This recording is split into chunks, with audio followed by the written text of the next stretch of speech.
నమస్కారం. నా పేరు Meenakshi. I'm certified tarot card reader, numerologist, rudraksha gemstone and crystal consultant. 2024 సంవత్సరం ఫిబ్రవరి మాసంలో 1 నుంచి 15వ తారీఖు మధ్యలో వృశ్చిక రాశి వారికి టారో కార్డ్ ప్రిడిక్షన్ ద్వారా ఎలాంటి పరిస్థితులు ఉన్నాయో చూస్తాము. సో ఆర్థికమైన పరిస్థితులు చూస్తే మాత్రం వీరు డబ్బుకు సంబంధించి వీరికి వీళ్ళ స్నేహితులైన కుటుంబ ఫ్యామిలీ మెంబర్స్ అయినా కానీ సహాయం లభించే అవకాశం చాలా కనిపిస్తున్నాయి. సో నమ్మకంతో మీకు ఎలాంటి సడన్గా డబ్బుకు సంబంధించిన ఇబ్బందులు ఉన్నా కూడా మీకు సహాయం లభించే అవకాశాలు ఉంది.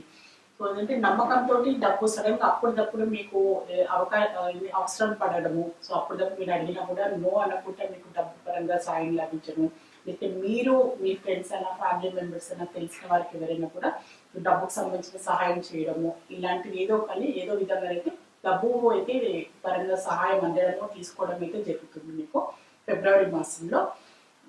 సో మీరు బిజినెస్ పరంగా చూస్తే మాత్రం మిమ్మల్ని ఇంకా అప్గ్రేడ్ చేసుకోవాల్సిన చాలా అవసరం ఉంది. బిజినెస్ పరంగా ఇంప్రూవ్మెంట్ కావాలి అంటే కొత్త స్కిల్స్ అనుకోండి, సోషల్ మీడియాకి సంబంధించిన స్కిల్స్ అయినా, క్రియేటివిటీగా ఆలోచించడము.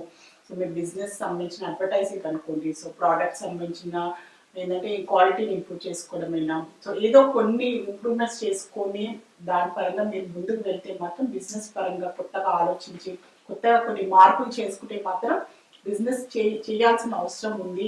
సో అది మార్పుతోటే మీకు మీ బిజినెస్ పరంగా కూడా మంచి డెవలప్మెంట్ ఉంటుందని కార్డ్స్ పరంగా మీకు సూచిస్తుంది. సో ఖచ్చితంగా చూడండి, కొత్తగా ఏదైనా మార్పు చేసుకోగలరా మీ బిజినెస్ పరంగా, ప్రోడక్ట్ పరంగానైనా, సో మీరు అడ్వర్టైజింగ్ పరంగానైనా, సోషల్ మీడియానైనా, సో కొత్త ఏంటంటే ఏదో విధమైన ఇంప్రూవ్మెంట్ తోటి మీ బిజినెస్కి ఏదైనా లాభం వచ్చే అవకాశాలు ఉన్నాయని ఆ విధంగా ఆలోచించుకొని మీరు ముందుకు వెళ్తే ఇంకా బాగుంటుంది.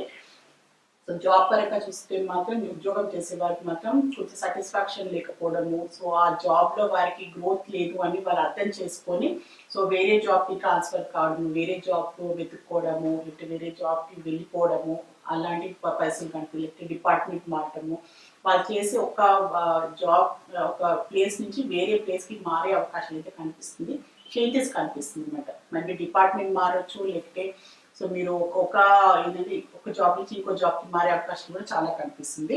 సో స్టూడెంట్స్కి చూస్తే మాత్రం వాళ్ళకున్న కొన్ని ఏంటంటే ఇన్ఫీరియారిటీ కాంప్లెక్స్ అనుకోండి, సో కొన్ని భయాలు అనుకోండి, కొన్ని పరిస్థితుల వల్ల వాళ్ళకి కొన్ని ఇష్యూస్ అయితే కనిపిస్తున్నాయి అన్నమాట. సో ఎదుటి వారికి అర్థం చేసుకోవడము కొంచెం కావడము, సో ఏదో మ్యానిపులేషన్ అనుకోండి, సో వాళ్ళని ఎక్స్ప్లాయిట్ చేయడము, ఏదో విధంగా ర్యాగింగ్ అయినా కాలేజ్లో స్టూడెంట్స్ నుంచి వాళ్ళ స్నేహితులతో కొన్ని ఇబ్బందులు ఫేస్ చేయడం, దానివల్ల కూడా కొంచెం మానసికంగా ఇబ్బంది పడుతున్నట్టు కనిపిస్తుంది. సో వీళ్ళు ఏంటంటే ఫ్రెండ్స్ అయినా, ఫ్యామిలీ మెంబర్స్ తోటైనా, టీచర్స్ తోటైనా, కౌన్సిలర్స్ తోటి మాట్లాడి వాళ్ళ ప్రాబ్లం ఏంటని కొన్ని సార్ట్అవుట్ చేసుకోండి. సో మీకు ఫేస్ చేస్తున్న ప్రాబ్లమ్స్ గురించి మీరు క్లియర్గా మాట్లాడితే మాత్రం మీకు ఖచ్చితంగా ఈ ప్రాబ్లం నుంచి బయటపడే అవకాశం కనిపిస్తుంది, ఎక్స్ప్లాయిటేషన్ కనిపిస్తుంది. సో వేరే వాళ్ళంటే వీరికి కొంచెం అమాయకత్వం పరంగానైనా వీళ్ళని ఎక్స్ప్లాయిట్ చేయడము, వీళ్ళని బాధ పెట్టడము, ఏదో విషయంలో అయితే వీళ్ళు ఏదో సఫర్ అవుతున్నట్టయితే కనిపిస్తుంది. ఖచ్చితంగా ఆ పేరెంట్స్ అయినా కూడా మీరు సైలెంట్గా అలానే ఉండకుండా ఖచ్చితంగా మాట్లాడి దీనికి తగ్గట్టుగా సహాయం అయితే తీసుకోండి. సో ఫ్యామిలీ పరంగా అయితే చూస్తే మాత్రం కొంచెం అండర్స్టాండింగ్ చాలా అవసరం వీరికి. సో నేనే కరెక్ట్, నేను చేసిందే కరెక్ట్, నేను చెప్పింది రైట్, అలాంటి భావన లేకుండా అందరినీ అర్థం చేసుకొని పరిస్థితులని అందరికీ ఇంపార్టెన్స్ ఇవ్వడము, సో వాళ్ళ ఫీలింగ్స్ అయినా వాళ్ళు మాట్లాడే విషయాలైనా కూడా కుటుంబ పరంగా అందరు కలిసి నిర్ణయం తీసుకోవడము, అలాంటివి కొన్ని మార్పులు చేసుకోవాల్సిన చాలా అవసరం ఉంది. డామినేషన్ వల్ల సో ఏంటంటే నా మాటనే నెగ్గాలి, నా మాటనే అందరు వినాలి, అలాంటి భావన కొంచెం చాలా కనిపిస్తుంది. ఇందులో ఏంటంటే దీనివల్ల ఏంటంటే కొంచెం ఏంటంటే ఫ్యామిలీ మెంబర్స్లో కొంచెం అసంతృప్తి ఉండడము, సో వేరే వారికి కొంచెం ఇష్యూ రావడము, మా మాటకి విలువ లేదు అని అలాంటి భావన వల్ల కూడా కొన్ని ఫ్యూచర్ కొంచెం ఏంటంటే కుటుంబ పరంగా గొడవలు రావడము, ఇంకేంటంటే మిస్అండర్స్టాండింగ్స్ పెరిగే అవకాశాలు ఉంది. అందుకోసం అందరితో స్నేహంగా ఉండడము, అందరిని అర్థం చేసుకోవడము, అందరి మాటకి వాళ్ళ ఒపీనియన్స్ కూడా ఇంపార్టెన్స్ ఇవ్వాల్సిన అవసరం అవుతుంది. అలాంటి చిన్నపాటి మార్పులు అయితే చేసుకోండి. ఫ్లెక్సిబుల్గా ఉండడము, ఫ్రెండ్లీగా ఉండడానికి ప్రయత్నించండి. ఫ్యామిలీ మెంబర్స్ అయినా, ఏంటంటే పిల్లలు అయినా కూడా, సో మీ ఇన్లాస్ అయినా అందరితోటి కూడా ఒక స్నేహంగా అర్థం చేసుకొని వాళ్ళకు కూడా అవకాశం మాట్లాడే అవకాశం ఇవ్వాల్సిన అవసరం అయితే ఉంది. సో ఇలాంటి మార్పులు చేసుకోండి. సో రిలేషన్షిప్ పరంగా చూస్తే మాత్రం వెయిటింగ్ కనిపిస్తుంది. సో మీ పార్ట్నర్ గురించి మీరు వెయిట్ చేయడము, ఆల్రెడీ ఏదో బ్రేకప్ అవడమైనా, ఏదో మిస్అండర్స్టాండింగ్ వల్ల చాలా రోజుల నుంచి మీలో ఏంటంటే కమ్యూనికేషన్ లేకపోవడము, ఇద్దరిలో ఏంటంటే సంప్రదింపులు లేకపోవడం, దానివల్ల మీరు కొంచెం లోగా ఫీల్ అవుతున్నట్టయితే కనిపిస్తుంది, వెయిట్ చేస్తున్నట్టయితే కనిపిస్తుంది. సో మీ పార్ట్నర్ నుంచి ఏంటంటే ఒక రెస్పాన్స్ అయినా, ఏదో ఒక కమ్యూనికేషన్ అయినా, ఏదో ఒక చిన్న మెసేజ్ అయినా, ఫోన్ కాల్ గురించి అయినా మెసేజ్ వెయిట్ చేస్తున్నట్టు కనిపిస్తుంది. సో మీరు మళ్ళీ రీయూనియన్ కోసం అయితే ప్రయత్నం చేస్తున్నట్టు కనిపిస్తుంది. సో మళ్ళీ మీరు మాట్లాడి, సో రిలేషన్షిప్ పరంగా మీరు ఉన్న ఇష్యూస్ అయినా, మిస్అండర్స్టాండింగ్ దూరం చేసుకోవాలని అయితే ప్రయత్నం చేస్తున్నారు, వెయిట్ చేస్తున్నారు. సో మీ పార్ట్నరే వచ్చి మాట్లాడితే బాగుండు, సో తనే ఏంటంటే తన సైడ్ నుంచి ఫస్ట్ నేనే మిస్ అవుతున్నానా, తన సైడ్ నుంచి కూడా ఇంపార్టెన్స్ ఇస్తున్నారని అలాంటి ఫీలింగ్ కూడా కనిపిస్తుంది మీలో. సో ఈ ఫిబ్రవరి మాసంలో హెల్త్ పరంగా చూస్తే మాత్రం స్ట్రెస్ బాగా తీసుకుంటున్నారు, స్ట్రెస్ చాలా కనిపిస్తుంది.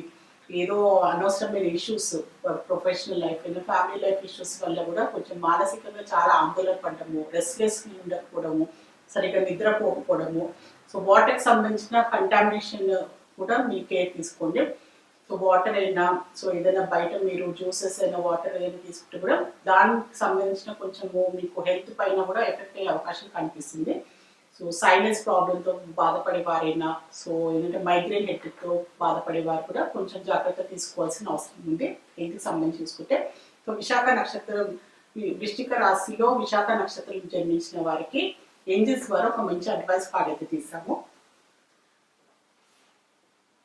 సో ఫర్గివ్నెస్ వచ్చింది, సో క్షమించాలి, మీరు వారిని క్షమించేస్తే మీరు ఏంటంటే ఏదైనా ఇష్యూస్ ఉన్నా కూడా, ఏదైనా ఉన్నా ఈగోస్కి వెళ్ళకండి. సో వారే రావాలి, వారే మాట్లాడాలి, వాళ్ళే తప్పు చేశారని అలాంటి భావన లేకుండా, ఓకే వాళ్ళు చేసిన తప్పు చేసినా మీరు క్షమించండి, వాళ్ళ తప్పుకి మీరు క్షమించండి కాదు, మీ మనశ్శాంతి కోసము, మీ పీస్ ఆఫ్ మైండ్ కోసం మీకు క్షమించాల్సిన అవసరం ఉంది. సో ఏంటంటే మీ ఏంటంటే అనవసరం ఏంటంటే మీకు తెలియకుండానే మీరు తల భారంగా మీరు మోస్తుంటారు అనమాట. ఎదుటి వారి తప్పులైనా, వాళ్ళు చేసిన ఏదో తప్పులైనా కూడా, ఇలాంటి ఆర్గ్యుమెంట్స్ అయినా, ఏదైనా గొడవలైనా కూడా తెలియకుండానే మీ హెడ్లో మీరు మోస్తూ ఉంటారు. సో ఇదేదో క్షమించేసి మీరు ఆ భారాన్ని అక్కడనే దించేసి ప్రశాంతంగా కూల్గా మీ ప్రజెంట్ ఏంది, మీ ఫ్యూచర్ ఏంది అని ఆలోచించుకొని ముందుకు వెళ్ళాల్సిన అవసరం ఉందని. సో ఏంజల్స్ ద్వారా మీకు ఒక మంచి అడ్వైస్ అయితే లభించింది.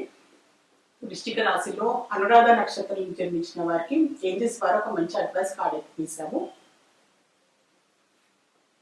సో లెక్క వచ్చింది. సో అదే ఏంటంటే అనవసరమైన విషయాల గురించి ఇంకా మీరు పట్టుకొని అలానే మీరు ముందుకు వెళ్ళకండి.